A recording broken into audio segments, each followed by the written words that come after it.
Welcome everyone to the game between Richard Rapport taking on Praggnanandhaa in the 8th round of the FIDE Grand Swiss 2025. Richard Rapport has not only been a top class player in the world but also has helped Ding Liren as a second in his world championship matches.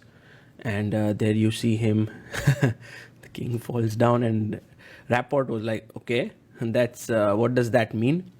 Well, in general, this is going to be a very interesting game because Pragg is, in a bit of a shaky space in this tournament. He hasn't been his flawless self, but he just won the last round against Maxim Rothstein and is coming back into his groove.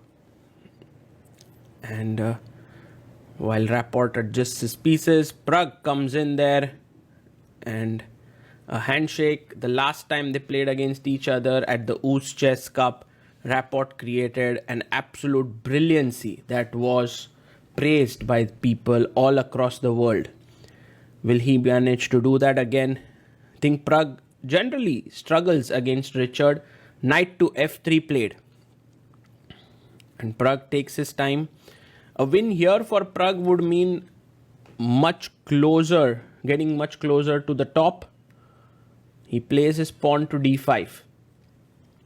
Now d4 would transpose into d4, d5, but he goes c4. And that's an interesting move now because Pragg can push his pawn to d4. He goes e6, playing the solid Queen's Gambit declined setup. And g3 played by Richard, getting to get the bishop out on g2 and short castle. Knight to f6 and bishop to g2. This Reti setup along with pawn to c4 is interesting, and Praggnanandhaa pushes his pawn forward. He goes d4 and Rapport just castles here. It's an ambitious move by Pragg, gaining space, and maybe he can push c5 to get more space there, but he goes knight to c6. And Pragg wants to rapidly, get his bishop out, castle here. Richard plays e3.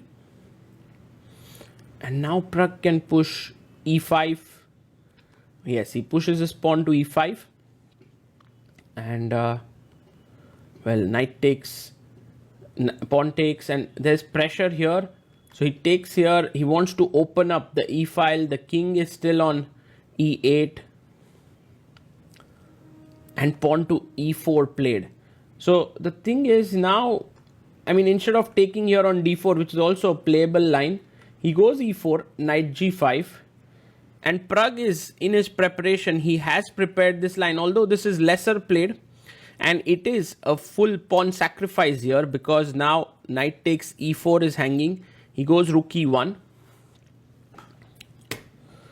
to win the e4 pawn, bishop e7, and you can notice that white's going to win a pawn. What is black's compensation here in such a position? Well, it's the knight on d4. It's the pawn that it's actually stopping from advancing, the pawn on d2. So knight takes knight, and you can castle here. Pragg takes, knight takes on e4, rook takes e4. Seems normal and natural. Yes, he takes, rook takes e4. And now Pragg can just castle in this position. He goes bishop f5, and that's a very, very direct move because if you move your rook away, knight c2 is just forking stuff here. Rook e5 played. Now knight c2 means you lose the bishop. Rook takes f5, and look at Richard Rapport's time. He has 1 hour 41 minutes. Pragg plays queen d6 and he takes a good solid 12 minutes. He's down to 1 hour 10 minutes here. Attacking the rook on e5, and rook sacrifices an exchange. Oh my goodness. Rook takes f5. Pragg chops off. Knight takes f5, and this is insane, and this is all never played before. Bishop takes b7. This seems like Richard Rapport's deep opening preparation. He's attacking the rook now.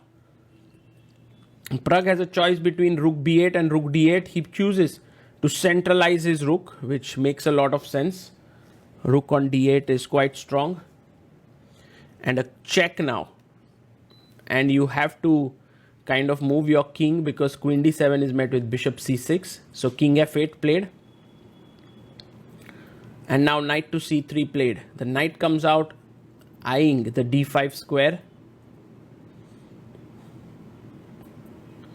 And Pragg goes h5. That's a good move because the rook would take a lot of time to come out from here. So Pragg is like, why don't I activate my rook along the file itself here? Bishop e4 played, attacking the knight on f5. And now queen to e6. He attacks the bishop. And the next move is knight to d6. Man, this game is so exciting and so complex. But look at Richard Rapport's time. He has 1 hour 24 minutes. While Pragg is down to 40 minutes on the clock. Even 37, by the way. He comes back and plays his knight to d6. It's not going to be an easy game for Pragg. That's for sure. Especially time-wise. Bishop comes to g2.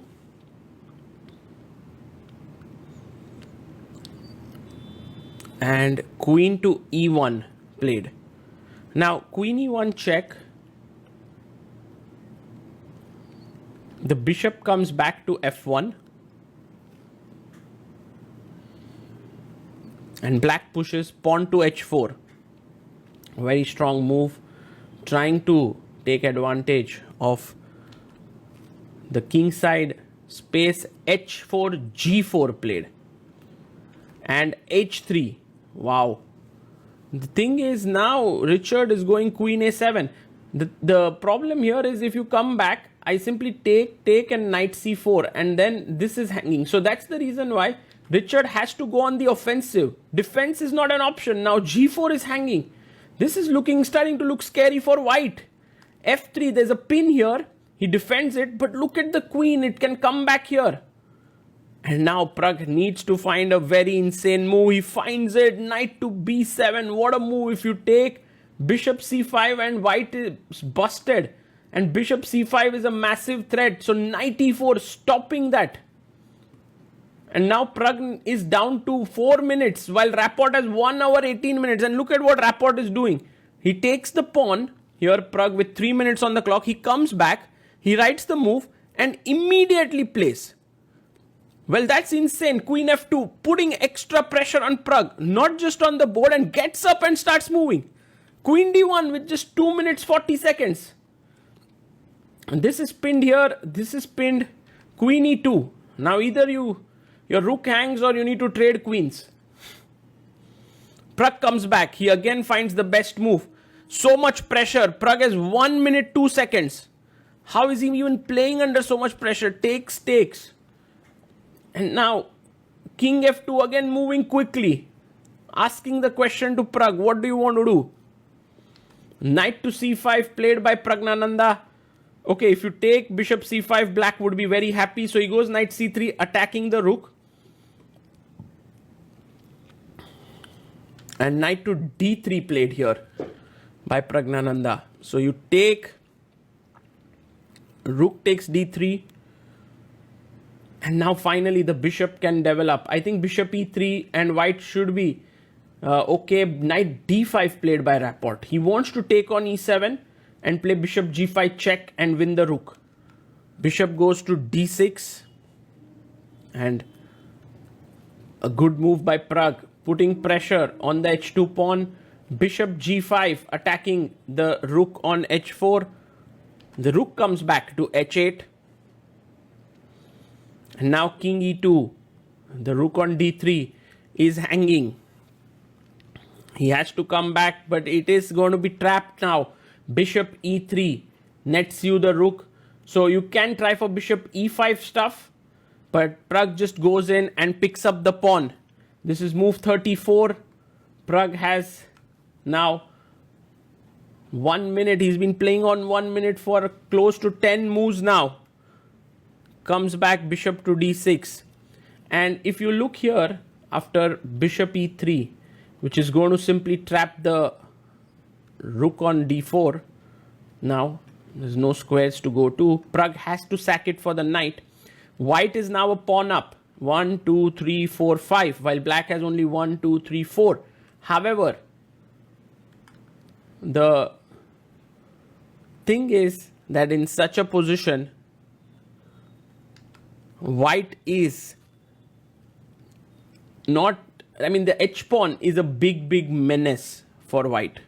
So h2 played, and by the way, Rapport from 1 hour plus has come down to 17 minutes. King f3 played, and rook h3 check is coming in here. But it's a draw offer made by Rapport to Pragg, and Pragg accepts it. The position is equal, and what a game. Look at that reaction by Pragg. He was stretched to the limit there for sure by Richard Rapport, and some insane preparation. And look at Pragg. He's asking like whether he played correct or not, and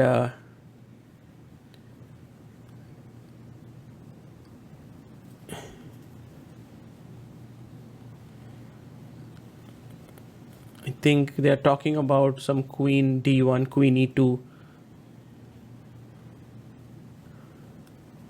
Oh, it's amazing how they, and Pragg is like, no, that's a computer line that I am never going to find here.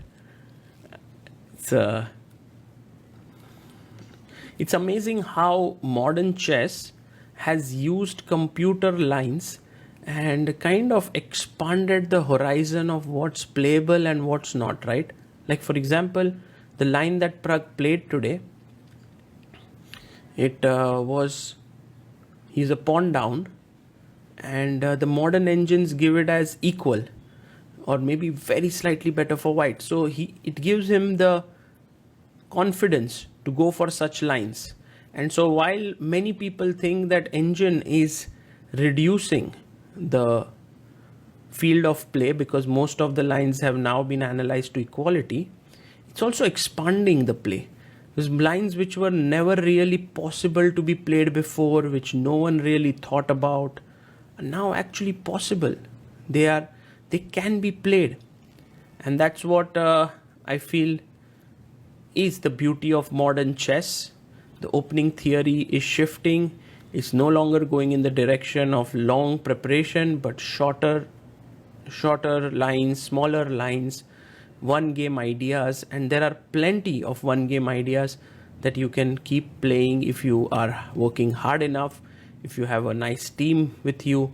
And these are all the things that I'm pretty sure Pragg has, which is why he's excelling. And this very nice animated session of discussion ended. And yeah, I think Pragg and Rapport had a good time with each other playing this game. Kudos to Pragg for surviving Rapport's insane preparation and still staying in with a chance to finish in top 2.